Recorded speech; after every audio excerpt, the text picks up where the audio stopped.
কিছুক্ষণ আগে দেখেছি যেখানে পদ্মপুকুরে কালীঘাটপন্থী তৃণমূলের লোকজন তারা বেআইনিভাবে জমায়েত করেছিল, যদিও পুলিশের অনুমতি ছাড়াই তারাই জমায়েত করেছিল। এবং সেখানে যখন কালীঘাটপন্থী নেতাদেরকে আটক করা হয়, তারপর আমরা দেখলাম তাদের নেত্রী মমতা বন্দ্যোপাধ্যায় তিনি উপাসনার যে তাদের কর্মী উপাসনার স্কুটিতে করে তিনি লালবাজারের উদ্দেশ্যে রওনা হলেন। সেরকম অন্তত ছবি তৈরি হলো। তারপর দেখা গেল তিনি সেখানে গেলেনই না, উল্টে বাড়ি পালালেন মমতা বন্দ্যোপাধ্যায়। লালবাজারে যাওয়ার নাম করে বাড়িতে পালিয়ে গেলেন, কালীঘাটের বাড়িতে পালিয়ে গেলেন কালীঘাটের নেত্রী মমতা বন্দ্যোপাধ্যায়। কালীঘাটপন্থী তৃণমূলের নেত্রী মমতা বন্দ্যোপাধ্যায় পালিয়ে গেলেন নিজের বাড়িতে।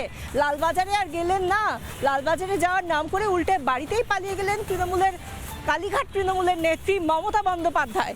মমতা বন্দ্যোপাধ্যায় তিনি বলেছিলেন যে তিনি যাচ্ছেন লালবাজারে এবং তাদেরই দলের যে কর্মী উপাসনার স্কুটিতে করে তিনি উঠেছিলেন বটে, সেই ছবিটাও দেখেছিলাম আমরা। তারপর তিনি আর লালবাজার পর্যন্ত গেলেন না, চলে গেলেন নিজের বাড়িতে, পালিয়ে গেলেন মমতা বন্দ্যোপাধ্যায়। কালীঘাটপন্থী নেতারা তাদেরকে ফিরিয়ে নিয়ে আসার জন্য তিনি যে আপামর লড়াইয়ের ছবিটা আঁকতে চেয়েছিলেন, সেই ছবিটা কার্যত শেষই করতে পারলেন না, আঁকা শুরুই করতে পারলেন না।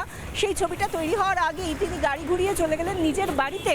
লালবাজারে গেলেন না, তিনি চলে গেলেন নিজের বাড়িতে।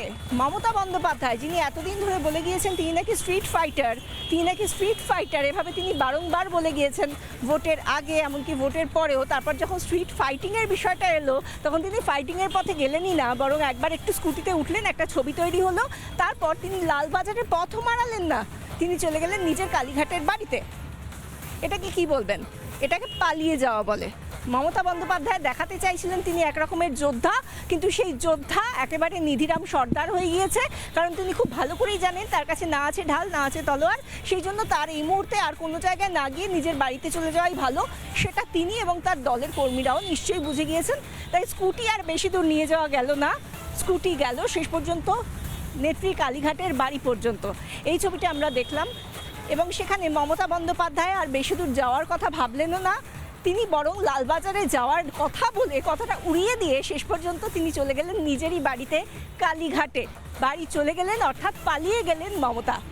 স্ট্রিট ফাইটার মমতা তিনি বলে এসেছেন নিজের মুখে বারবার, কিন্তু সেটা কিন্তু আর দেখা গেল না।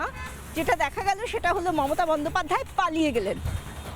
মমতা বন্দ্যোপাধ্যায় বাড়ি চলে গেলেন, বাড়ির পথেই চলে গেলেন, বাড়িতেই চলে গেলেন, আর থাকলেন না কালীঘাটে। নানা ধরনের কন্টেন্ট দেখার জন্য লাইক করুন, শেয়ার করুন আমাদের ফেসবুক পেজ, সাবস্ক্রাইব করুন আমাদের ইউটিউব চ্যানেল। পাশাপাশি অন্যান্য ব্রেকিং নিউজের জন্য অবশ্যই চোখ রাখুন রিপাবলিক বাংলায়।